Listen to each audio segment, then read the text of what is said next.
కొరత లేదు. 2017 కల్లా పూర్తిగా విద్యుత్ కొరత అసలు పూర్తిగా తెలంగాణ నుంచి తొలగించేసేస్తాం. హైదరాబాద్ అయితే 24 hour పవర్ సిటీ అయిపోయింది కదా సార్, అది ఒప్పుకుంటారా? అది ఎలా? చాలా మంచి ఒక మార్పు. ఎందుకంటే తెలంగాణ రాష్ట్ర ఏర్పాటు కోసం బిల్లు రూపకల్పన జరుగుతున్నప్పుడు కిరణ్ కుమార్ రెడ్డి గారు అన్నారు, అసలు మీరు కరెంటే రాదుపో అని శాపాలు పెట్టిండు కూడా, మీరు అంధకారంలో మగ్గిపోతారు, నాశనం అయిపోతారు అని అన్నాడు. కానీ అట్లేం జరగలేదు. వాళ్ళ ఇంట్లో ఇప్పుడు 24 గంటలు కరెంట్ వస్తున్నది. మరి ఏమనుకుంటున్నాడో ఇప్పుడు వారు. కానీ ఇప్పుడు మాత్రము చాలా గొప్ప ఇది ఒక ప్రగతిని సాధించినాం. కానీ విద్యుత్ అంటే అదొకటే కాదు, ఇంకా చాలా అంశాలు ఉంటాయి కదా. కొన్ని కొత్త విద్యుత్ కేంద్రాల ఏర్పాటు కోసం ప్రయత్నం జరుగుతున్నది, కొంత అదనపు విద్యుత్ కొనుగోలు కోసం ఒప్పందాలు జరుగుతున్నాయి. వాటి విషయంలో జాగ్రత్త పడకపోతే ఇట్లాంటి పరిణామాలు తలెత్తుతాయి. ఆ పరిణామాల నుంచి మనల్ని మనం కాపాడుకోవటానికి ఏ జాగ్రత్తలు తీసుకోవాలి, ఇవి మనం ప్రభుత్వానికి కొన్నింటిని సూచన చేయటం జరిగింది. సార్, హైకోర్టుల విభజన విషయం కావచ్చు, మల్లన్న సాగర్ అంటే రకరకాల ఈ అంశాలన్నిటిపై ఎందుకు చిక్కుముళ్ళు వేయట్లేదు?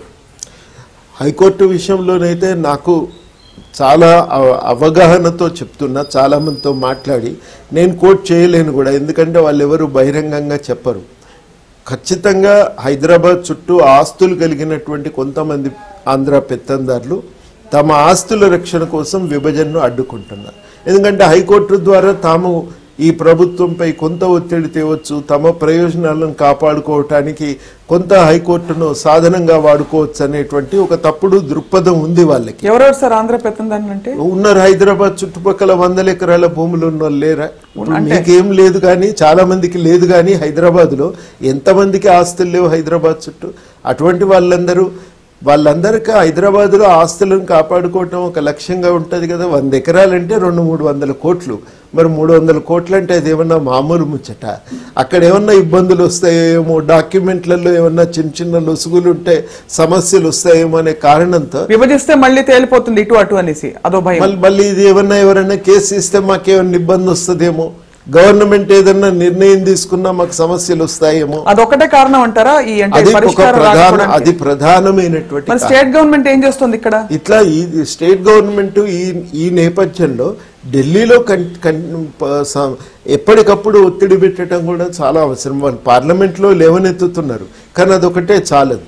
ఈ హైకోర్టులో గతంలో హైకోర్టు విభజనపై ఒక జడ్జిమెంట్ వచ్చింది.